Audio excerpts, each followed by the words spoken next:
The night the world stopped. In the early hours of 31st August 1997, the world changed forever. Just past 12:20 a.m., a black Mercedes-Benz S280 crashed at high speed in the Pont de l'Alma tunnel in Paris. Inside were Diana, Princess of Wales, her companion Dodi Fayed, bodyguard Trevor Rees-Jones, and driver Henri Paul. Emergency services arrived within minutes, finding a scene of wreckage and chaos. Diana, initially alive, was taken to Pitié-Salpêtrière Hospital, where despite attempts at surgery, she was pronounced dead around 4 a.m. The shock was instant, not just for Britain, but for the world. As news agencies scrambled to verify the reports, confusion reigned. CNN was among the first to broadcast confirmation of Diana's death in the United States, while BBC Radio aired the statement by Foreign Secretary Robin Cook from the tarmac in Manila. Cameras outside the hospital caught the growing crowd of reporters and mourners. Initial details remained unclear: what caused the crash, who survived, who didn't. But one truth crystallized by dawn: Diana, aged 36, was gone. The media floodgates opened. In London, crowds began gathering outside Kensington Palace. Candlelight vigils appeared by 9 a.m. Yet while the cameras fixated on Paris and Kensington Gardens, the royal family was elsewhere, deep in the Scottish Highlands at Balmoral Castle. It was there, in the misted quiet of Aberdeenshire, that the tragedy truly turned. Queen Elizabeth II, Prince Charles, and the young Princes William and Harry, then aged 15 and 12, were spending a traditional summer holiday. By 5 a.m., palace staff had been alerted. By 7 a.m., Charles had been informed. By 9 a.m., a decision was made: keep the boys in Scotland. The nation would mourn publicly. The family would grieve privately, at least at first. This is the hinge of the entire narrative, the moment when private grief clashed with public need. Diana's death didn't just break hearts, it broke routine.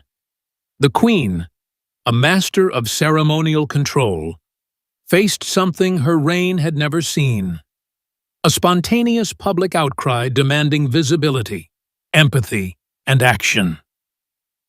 In that tension, between the Paris hospital and the Balmoral gates, history bent. The monarchy would not break, but it would never be the same.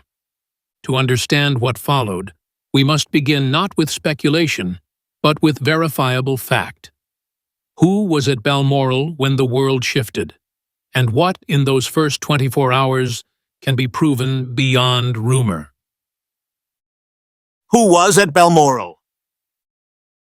The official record confirms that Queen Elizabeth II, Prince Charles, Prince William, and Prince Harry were all at Balmoral Castle on the morning of 31st August, 1997. The family had arrived for their annual August holiday, a decades-long tradition dating back to Queen Victoria. Reports from The Guardian, BBC, and archived palace records confirm they attended Sunday service at Crathy Kirk, a small church near Balmoral, on the morning of Diana's death. Cameras captured the family leaving in silence. No public statement had yet been issued. Why Scotland? It wasn't accidental. Balmoral, nestled in the remote Grampian Mountains, offers isolation and privacy, an ideal place to shield two grieving boys. Within its stone walls, the royal family has often weathered private storms, from Philip's health scares to Andrew's scandals. On this day, it became both sanctuary and prison. With London and Paris in mourning, the royals stayed behind castle gates, speaking to officials and each other in guarded tones. The choice to remain sparked criticism, but it reflected an instinct: protect the heirs, first and foremost. It's important to distinguish between what's documented and what isn't. Public appearances, the trip to Crathie Kirk, conversations with Prime Minister Tony Blair, and calls to Earl Spencer are part of the historical record. But many comings and goings inside Balmoral Castle remain undocumented. No cameras recorded the Queen's first reaction. No transcripts exist of Charles's initial response. The timeline is partially known, but the full interior life of that weekend remains sealed in memory and myth. This is the historian's dilemma. Presence is verified, but action is not always observable. We know who was there. We know when they emerged. We know what they said in public. But the conversations inside Balmoral's drawing rooms, the strategy, the sorrow, the silence, remain off-limits. That gap between public knowledge and private experience is what gives these hours their enduring mystery. And why any confirmation from insiders, even decades later, carries explosive power. But inside those stone walls, a moment arrived that no royal training could prepare for. The moment two sons had to be told their mother was gone. What happened next has been pieced together through record, interview, and memory. How the princes were told. In the hours after Diana's death, Prince Charles faced the most difficult duty of his life, telling William and Harry that their mother had died. Reports from The Guardian, BBC documentaries, and later interviews confirm that Charles broke the news personally at Balmoral sometime on the morning of 31st August 1997, after returning from early phone calls with Paris authorities and British diplomats. The boys, then just 15 and 12, had been asleep. Charles reportedly sat with them, explained the crash, and answered their questions. Later interviews, particularly from Prince William, reflect that the family chose to maintain privacy in the hours and days following the news. "We were at Balmoral, and we were looked after," William recalled in 2017 during the 20th anniversary of Diana's death. The family's decision to delay a return to London and to keep the boys off camera was deliberate, not cold, but cautious. At that moment, emotional containment was a form of protection. What followed was a rapid transformation. Balmoral, meant for holiday, became a crisis headquarters. Calls were placed to Downing Street, Clarence House, and British embassy officials in Paris. Military officers were alerted. Funeral planning, public messaging, and security arrangements began. William and Harry's world shifted from childhood to crisis, not gradually, but in hours. The family's movements became logistical puzzles: when to speak, where to appear, how to honor Diana's memory while maintaining constitutional order. But the public record only goes so far. We know Charles delivered the news. We know the Queen supported the decision to keep the boys insulated. What we don't know, and may never know, is the emotional texture of that moment. The words used, the silences held, the grief shared. Those elements live in memory, not in transcript. And that's why every memoir or interview adds new shades, not always aligning, but always human. As public mourning intensified, Balmoral transformed again, from a shelter into a pressure cooker. Grief, protocol, and media expectation collided in its halls. What began as private tragedy now threatened to become a constitutional reckoning. Balmoral as fortress and furnace. Balmoral Castle, for over 150 years, has been the royal family's sacred space of retreat. In the days following Diana's death on 31st August 1997, it became both fortress and furnace, a place of guarded silence and boiling tension. The family's decision to remain in Scotland rather than immediately return to London drew swift media criticism, but inside those granite walls, the Queen and Prince Charles were consumed not with optics, but with shielding William and Harry, then 15 and 12, from the tidal wave of grief exploding beyond the gates. Privacy was the first instinct. For 5 full days, the young princes were not paraded before cameras. They attended church at Crathie Kirk on Sunday morning, walked with family on the estate, and stayed within Balmoral's grounds. But outside, in Kensington Gardens, and on Buckingham Palace's gates, thousands of mourners gathered, laying flowers, weeping, waiting. By 1st September, newspapers across the UK were asking, "Where is the Queen? Where are the boys?" The silence that protected them began to look, to some, like aloofness. The Queen faced an impossible choice: appear publicly and expose her grandsons to cameras at their most vulnerable, or remain private and risk seeming cold. By Wednesday, the 3rd of September, the pressure reached a fever pitch. That evening, Prime Minister Tony Blair, who had earlier called Diana the People's Princess, expressed concern over the lack of visibility from the royal family. The monarchy was no longer in control of the narrative, and Balmoral, once a place of quiet dignity, had become the epicenter of a public relations storm. Media interpretation, from the Daily Mail to the BBC, reframed every private act into a public drama. The decision to walk the hills became detachment. The absence of flags at Buckingham Palace was called disrespect. With each day, Balmoral's granite walls grew heavier with meaning, symbols of a monarchy straining under centuries of tradition, suddenly unprepared for the modern demand for public empathy. What was happening behind closed doors mattered, and yet no one could see inside. To understand how that pressure escalated, we must examine what was actually said, the formal words spoken on record.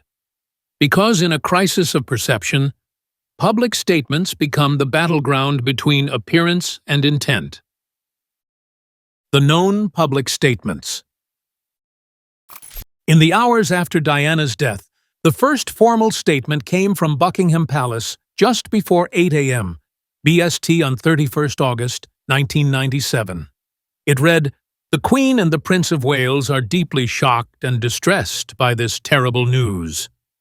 The language was restrained, traditional, consistent with decades of palace messaging, but in a moment of overwhelming emotion, the public expected more. In the face of Diana's sudden death at age 36, shock was not enough. People wanted sorrow, voice, and presence. Over the following days, additional official messages were issued from Clarence House, St. James's Palace, and the royal family's press office. A notable change came on the 2nd of September, when the royal website, still in its early form, was updated with a condolence message and black background. By the 3rd of September, preparations for a national memorial service were underway, and Prince Charles had traveled to Paris to escort Diana's body home, a gesture deeply symbolic, if not widely televised. The turning point came on Friday, the 5th of September. Under growing pressure, and at the urging of Downing Street, the Queen agreed to deliver a rare live broadcast. At 6 p.m., standing in Buckingham Palace's drawing room, she addressed the nation. "As a grandmother," she said, "I say from my heart, I have been or found, and I remain, determined to protect Prince William and Prince Harry from the tragedies of public life." It was a carefully crafted message, acknowledging grief, expressing empathy, and asserting purpose. These statements exist in the public record, available in archives, transcripts, and historical timelines. They reflect the official stance, but they contrast starkly with the flood of memoirs and later interviews that add emotional shading. What was said publicly and what was felt privately are not the same, and that distinction matters. The monarchy's words were formal, not personal, and in that gap, Myth and accusations began to grow. But as time passed, silence gave way to recollection. Memoirs, interviews, and documentaries began to paint a fuller picture, or at times, a conflicting one. And with each new voice, the line between memory and record blurred.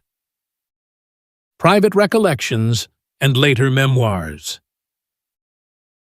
In the decades since 1997, a patchwork of recollections has filled the public's hunger for detail. From William and Harry's interviews to biographies by Andrew Morton, staff tell-alls, and televised documentaries, private memories have entered the public arena.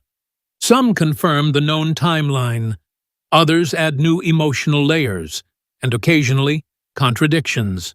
These are not formal records. They are personal testimony, and they must be understood as such. Prince William, in a 2017 documentary, recalled how the family chose to let us grieve in private.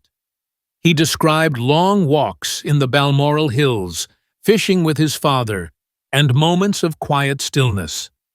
Prince Harry, particularly in his 2023 memoir Spare, offered a more conflicted perspective.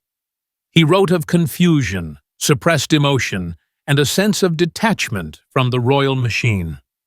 He even recounted not crying at first, a detail widely reported and much discussed. Other recollections come from staff, bodyguards, footmen, housekeepers, who later spoke to journalists or wrote memoirs. Some recall the Queen being deeply emotional in private. Others say she was composed but haunted. Several insiders described a brief family meeting where the Queen, Charles, and senior staff discussed the boys' appearances. Should they go to London? Should they speak? Should they follow their father to Althorpe for the funeral? These moments, if true, are pivotal, but they remain unverified. Discrepancies abound. One source claims Charles wept openly. Another says he was cold and quiet. One suggests the Queen wanted to stay at Balmoral longer. Another insists it was William who asked to remain. This is the nature of memory, fragmented, personal, emotional. And while these accounts bring humanity to history, they must always be weighed against the contemporaneous evidence. Personal truth is not the same as public fact, but both are necessary to understand the full shape of this story. So what do the facts, the official investigations, actually say? For all the swirling memories, only one process sought verifiable truth, and it focused not on Balmoral's grief, but Paris's crash. What investigations and official inquiries found? In the aftermath of Diana's death, speculation ran wild. From whispers of MI6 involvement to claims of staged accidents, the need for clarity became overwhelming. In 2004, after years of media pressure and conspiracy theorizing, Operation Paget was launched, a Metropolitan Police inquiry led by Lord Stevens to investigate the crash that occurred on 31 August 1997 in the Pont de l'Alma tunnel. The report, published in 2006, spanned 832 pages and debunked many of the more sensational claims. Its findings were definitive. Diana died as a result of unlawful killing caused by the grossly negligent driving of Henri Paul, who was found to be intoxicated with a blood alcohol level over 3 times the French legal limit, and the reckless pursuit by paparazzi. No evidence of foul play, sabotage, or intentional harm was found. The crash occurred at 12:23 a.m., and Diana was pronounced dead at 4 a.m. at Pitié-Salpêtrière Hospital. The medical findings were clear. A torn pulmonary vein led to internal bleeding that proved fatal despite efforts to save her. Crucially, Operation Paget focused almost exclusively on the events in Paris, not on what happened inside Balmoral Castle. No part of the investigation involved family conversations, internal royal decisions, or emotional responses from the Queen, Charles, or the princes. Those remained outside the inquiry's scope. Similarly, the French judicial investigation, conducted in 1999, reached identical conclusions. The crash was an accident, not an assassination. Yet this boundary between crash forensics and personal grief often goes unnoticed. People conflate verified mechanical causes with emotional aftermaths. Some ask, if the official story is clear, why does doubt persist? The answer lies not in evidence, but in emotion. Diana's death was not just tragic. It felt unnatural, sudden, shocking. The mind searches for complexity in loss, but the investigations were exhaustive, and their verdicts were simple. Diana died because of speed, alcohol, and pursuit, not because of palace intrigue. Still, whenever a new insider claim emerges, especially about Balmoral, it reopens wounds and invites re-examination. Because in matters of royal grief, facts are never just facts. They're about memory, legacy, and the weight of perception.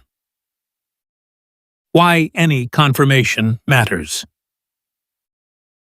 Imagine the implications if a senior royal, say Princess Anne, confirmed a long-rumored account of what happened behind closed doors at Balmoral in those early days of September 1997.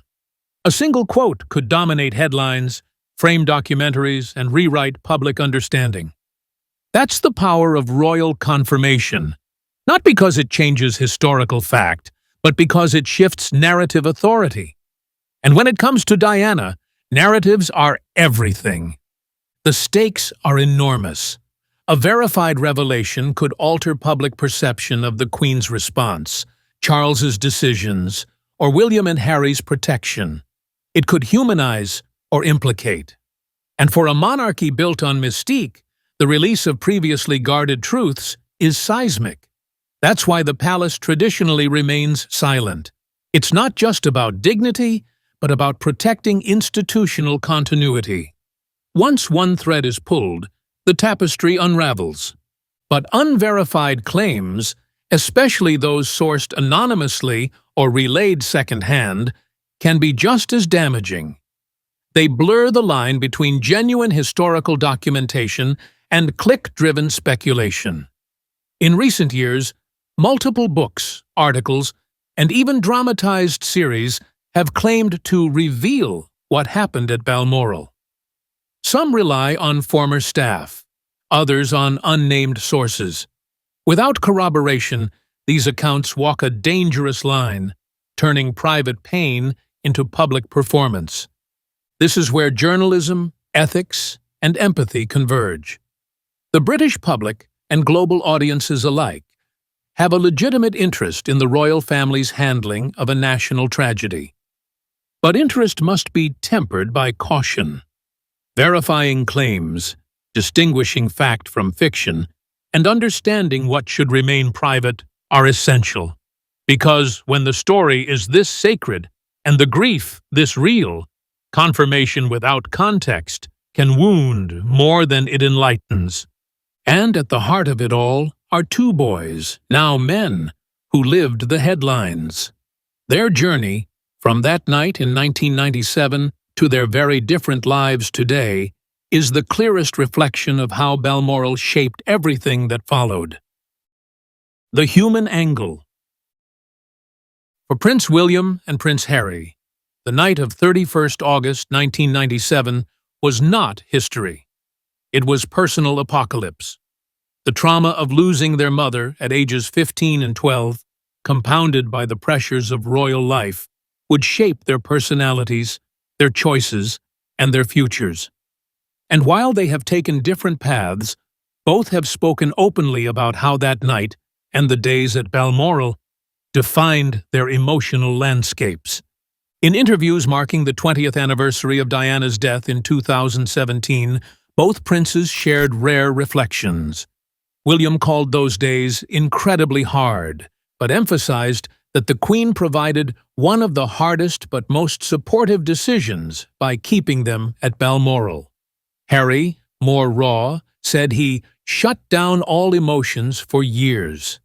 He later revealed in 2021 that he began therapy in his late 20s, after realizing he was acting out because of unresolved grief. Their adult lives trace the arc of trauma and resilience. William, now Prince of Wales, has emphasized stability, duty, and continuity, echoing his grandmother's ethos. His work on mental health, through the Heads Together campaign, is shaped by personal pain. Harry, now estranged from royal duties and living in California, has channeled his grief into activism, memoir, and critique, particularly in Spare, published in 2023, where he recounts the impact of being made to walk behind his mother's coffin. They are both survivors of a singular crucible, and while their experiences differ, they share one origin point: those days at Balmoral. Not every detail is known, not every memory matches, but the emotional reality of two boys caught between public ceremony and private agony is indisputable. This is not just royal history, it's human history. And that's why these events continue to resonate across generations, across continents, across crowns. So what do we truly know? What remains myth?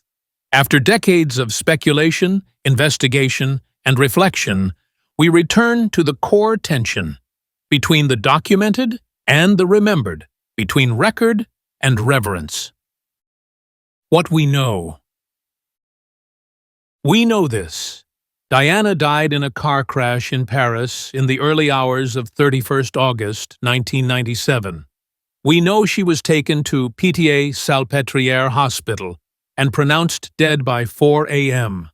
We know the royal family was at Balmoral Castle. We know they attended service at Crathy Kirk that morning. We know public statements were issued. We know the Queen later addressed the nation. We know the funeral took place on the 6th of September, 1997, with her sons walking behind the coffin. We also know that Operation Paget, the French inquiry, and medical evidence confirmed the cause of death as an accident, not conspiracy. We know timelines, flight records, press releases, and interviews. These form the spine of verified history. They are facts, archived in official records, press reports, and credible documentation. But what remains unknown, and likely will remain so, are the private conversations inside Balmoral, the emotional tones, the exact words spoken, the thoughts not shared with the world. Did Charles break down? Did the Queen cry? Did William ask to go home? Did Harry feel silenced? These are questions only those present can answer, and even among them, memory shifts with time.